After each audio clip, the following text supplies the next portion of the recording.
Hello, I'm Michelle Hartman. I teach at the Institute of Islamic Studies at McGill, and I am talking to you today about Winter 2021 course, ISLA 385, Poetics and Politics in Arabic Literature.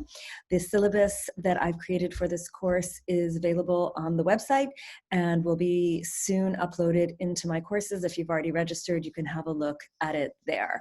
And so just right now, I'm going to talk to you for a couple of minutes about some of the adaptations I've made to the course for the COVID remote semester number 2. And I wanted to say, first of all, that I've done this in consultation with the students who I just finished teaching in fall 2020 in a 500 level seminar. And so I've adapted it for the 300 level, but you'll see if you've taken other 300 level seminars with me, or if you are familiar with the way the 300 level seminar classes are usually taught, that it's actually pretty similar, just with these remote adaptations. So it is seminar style, you're expected to participate, but because of the remote situation and the Zoom and the accommodation, it looks a little bit different. There will be participation, there'll be chances to talk to each other, and there will be small study groups. That will be a feature of the course.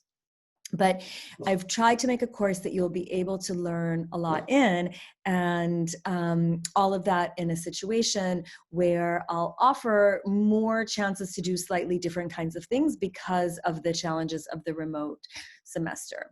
So please look at the syllabus. I'll just say a couple of words about it, and I will record another video on my courses so that I talk you through the whole syllabus. But the structure of this course will be a weekly structure, so there'll be things that happen each week. And it's based around the idea that there is one Zoom meeting per week. It's a Tuesday, Thursday course, so that will be on Thursday. And that's where we want to attend. That's so that we can work together. That's so that we can have, class discussions as much as possible as so-called normal. And then the Tuesday class time, which I'll also run for about an hour, will be not required. I mean, no Zooms are required, but it won't be kind of in the same way part of the class with the class material. It's going to be run more workshop style. So it's less formal. It might not be exactly about the reading for the week, but it will be something that relates to the reading for the week that's just a little bit on the side. And so they should be, fun, or just add something to the class. So for example, it's a 12, 13 weeks that we have together. 3 to 4 of those will be either watching a film or watching a webinar together, something that's related to the class, and we'll just do it all together. I'm also going to run a couple of writing workshops where we talk about, sort of ways to improve your academic and other kinds of writing. I'm going to do one on Zoom and questions of censorship on Zoom. And I'm also going to try to see if I can arrange some author meetings with authors, see if we could get the authors to Zoom in and talk to us. So we're going to do, that's the basic structure. We are going to obviously have readings. We will have discussion boards that will give a chance for us to have some conversation outside class.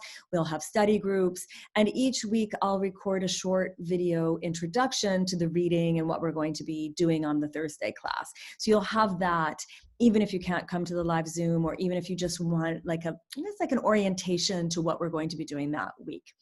In addition, for students who can't make Zoom meetings, we will keep a Google Doc that's live and continuously updated for the class. So one person or more each class will kind of take notes there, and that will just help people who aren't able to attend those live sessions, or if you can attend most of them but not some, and so on.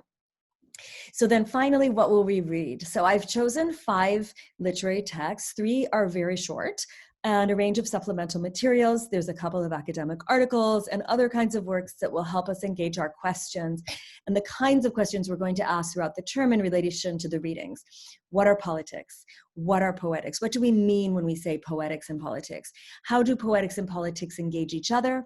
How do they engage each other in literary works, specifically literary works by Arab authors, or literary works written in Arabic? One of our texts is originally written in English. So I'm really excited about that range of questions. I think they're going to open us up into a range of broader discussions. They will enable us to think about gender politics, queer politics, language politics, and the way that all of those are related back to aesthetic concerns in both fiction and poetry. So I'm very excited about the class being organized in that way. Just to round it off, the actual text we're going to be reading, really fun, the classic novella Rijaf al-Shams by iconic Palestinian Palestinian author Ghassan Kanafani. That's what we'll start off with. We're going to read We Are All Equally Far From Love by Adania Shibli, who's also Palestinian, a younger woman writer. We are going to then move to another shortish work, Alexandra Shreitah Ali and His Russian Mother. Then we are moving on to a longer, kind of meatier, historical novel in history work, brand new, hot off the presses. It's actually not even out yet, but it will be by the semester, hopefully. Shahla Ujaili's Summer with the Enemy, Saif Ma'al Adu. So that should be printed in time for us to read it. And then finally, we're going to wind up with Marwa Hilal's creative book of poetry, Invasive Species. So if you haven't already registered, we'd love to see you there. If you have, that's a little teaser of what's coming ahead. Be sure to email me if you have any questions.